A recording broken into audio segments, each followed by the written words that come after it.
everybody, and welcome back to my YouTube channel. Thank you so much again for coming back and watching my videos. As you can tell by the title of this video, I'll be sharing with you the story about the loss of my partner, a tragedy that struck me earlier on this year. Before I get into the video, please don't forget to like, comment, and subscribe, and join my beautiful family. Guys, let me just not talk too much and just get into the story. Okay, so if you follow my journey, you know I was pregnant and I gave birth on the 28th of November 2021 to a beautiful baby boy. This is a child I have with my partner, who I've been with for the past 12 years of my life. I met him when I was in high school. I could say my high school sweetheart because he wasn't in high school. But yeah, met him when I was in high school. We didn't date until 2 years in knowing each other. But when we did get to that part, we had the most beautiful, complicated, and blissful relationship anyone could have. He was my best friend, my partner in crime, because partner, you know, everything, man. We shared everything together, you know. He was my daily dose. We spoke every day. We texted every day. There was no day that would go by without us having a conversation. Even if I didn't see him, I know I would hear his voice on the other end of the line. So so in Jan, okay, we welcomed our son. We were happy. He was doing the most. He took care of my son so well. He did everything, man. He did everything for his baby boy. He was so happy because he'd always said during the course of my pregnancy that we are having a boy. Don't tell me about a girl, whatnot. Not that he didn't want one. He didn't want a girl, but he was just saying he knows that we're having a baby boy. We had our first Christmas with our son. Everything was good, man. We'd been sharing our goals for the coming year. We'd been talking about a lot of things, the things that we want to achieve. I'm not going to say resolutions because people don't live up to resolutions, but we were just sharing a lot about the direction we'd like to head to in terms of our life and our family and everything. So in January, the year started. We were happy. We welcomed it so well. And everything was good, man. Everything was good. We were looking forward to having a beautiful 2022 until until that week. So I'd seen him the whole week. We've been talking as always. He'd see us every other day because, you know, men are always busy. He's always looking for ways to provide for us and make sure that we are comfortable as possible. So on I think it was on the 12th. The last time I saw him physically was on the 12th of January, which is on the 11th of Jan. He came, saw the baby, we spoke, we chilled, you know, conversations. He played with his son, and he was pestering me that day to take pictures. I took so many pictures of him and our baby. He was pestering me like, no, take pictures of us. And I was like, what's wrong with you, Namhlanje, with all the pictures? What's going on? He's like, no, I just want to have as many pictures as I can with my boy. I was like, okay, cool. The day went by. He left later that night, and he was like, okay, I'm going to sleep. He's like, bye. We said our goodbyes, and he left. On the 12th of Jan, I didn't see him the entire day, but we spoke, text messages, WhatsApp, video calls, whatever you could name. We spoke, and he was good, man. On that particular day in question, we were having so many meaningful conversations about our life and what he wants to do. Like, he was saying that he wants to get married.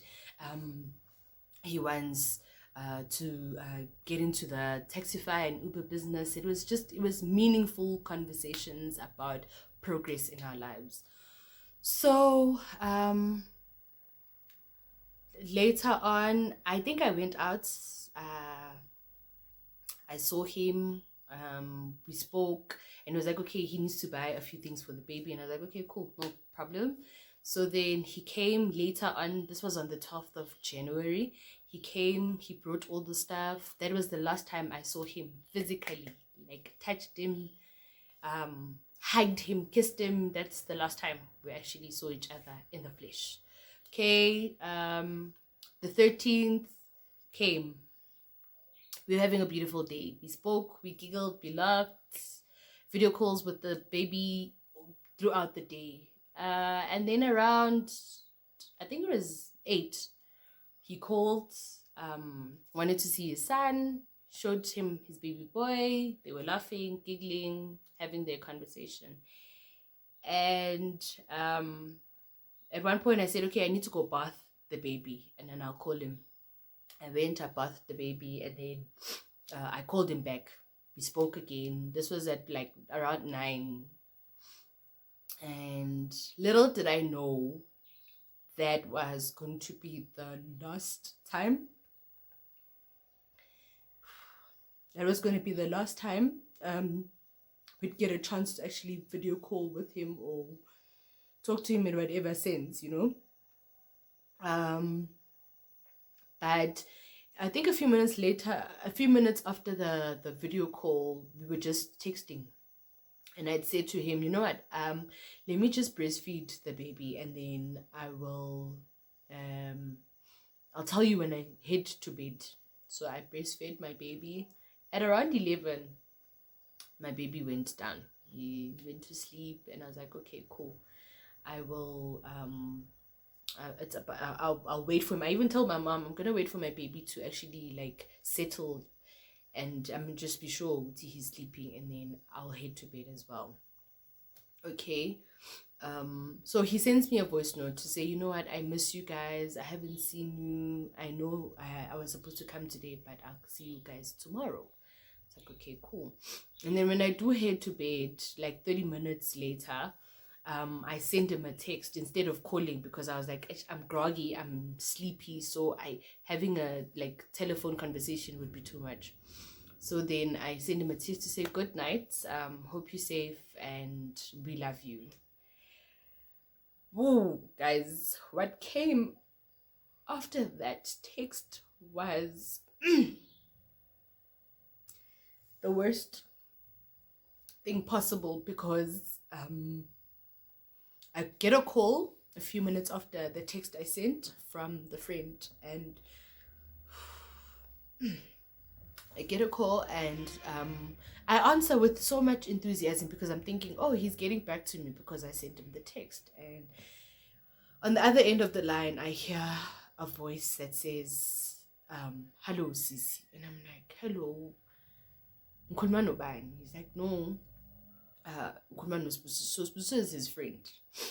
And I'm like, where is this person? He's like, I'm sorry, Sisi. I'm like, what's going on? He's like, I'm sorry, Sisi. Yo, I'm like, wait.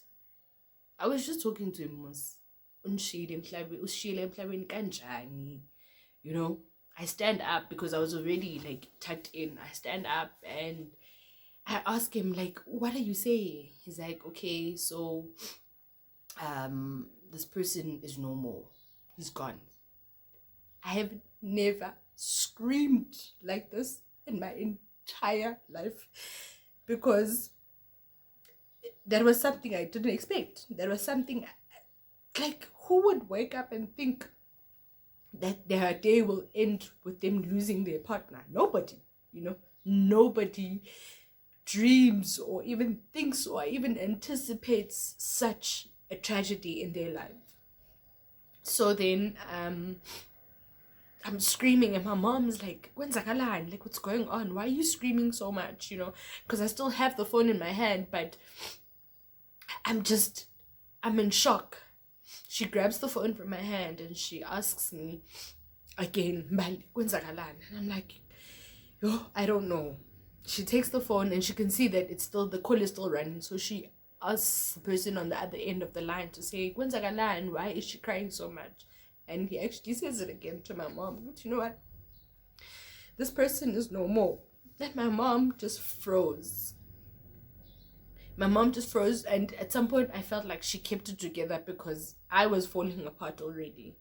I screamed, guys, to the point where I forgot that my son was sleeping. So then I wait till the following morning and I call back again because I was still in disbelief. I couldn't believe it. I'm like, no. And what I was doing is I was calling his phone and there was no answer. And I'm like, no, there's hope. His phone is still ringing. He's okay. I called a friend the following morning again. I'm like, hi, friend. Like, what are you saying? What happened? Like, what are you really saying to me? He's like, no, sissy, this person is no more. So, guys, my boyfriend got shot outside his house while he was with a friend, and that's how he lost his life. And yeah, my son was only 7 weeks old when we lost him. I've been dealing, guys. It gets hard sometimes. It gets painful.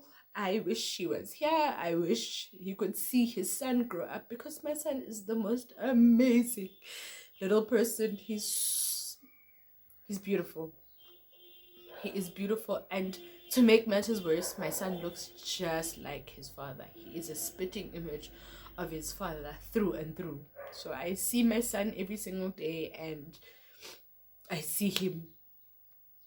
I'm okay. To all my friends, family, everybody that's been supporting, calling, asking how I'm doing well. I'm doing so great, Yeah, so he was buried on the 22nd of January 2022. I saw him on his final day. I made a request because I'd like to see him and find closure because I was still not fully, I had not fully accepted that he's gone. So I'd made a request to see him and I did, and he was so peaceful, kids. And I find peace in knowing that I saw him. I know he's gone, but he lives within me every single day. He lives with me in my space every single day. He lives through my son. And yeah, man, I'm okay, When I do miss him, I allow myself to cry. When I do miss him, I allow myself to just look at his pictures and reminisce about the good memories that we shared together. I'm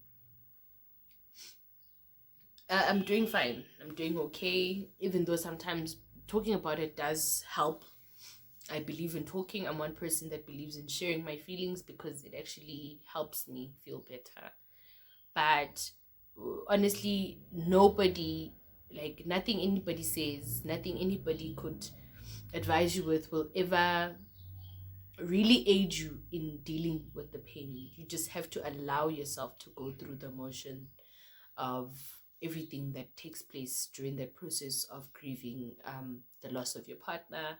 And yeah, just accept, there was a lady that said to me, there is nothing as painful, there's nothing that's going to hold you back like asking yourself why, because you will never get the answer.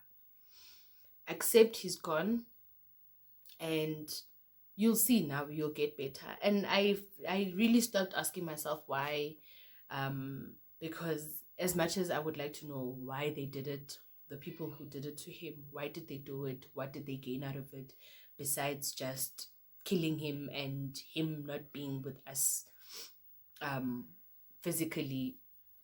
Like I just stopped doing that. And yeah, I'm good. I'm doing very well. Yeah, I just look forward to life every single day. And when I go to bed every night, I just pray to him to keep looking over us. And it is what it is, man. We keep it moving. And yeah, one day I'll stop crying, but it's just not now. I have my days where I'm very emotional. But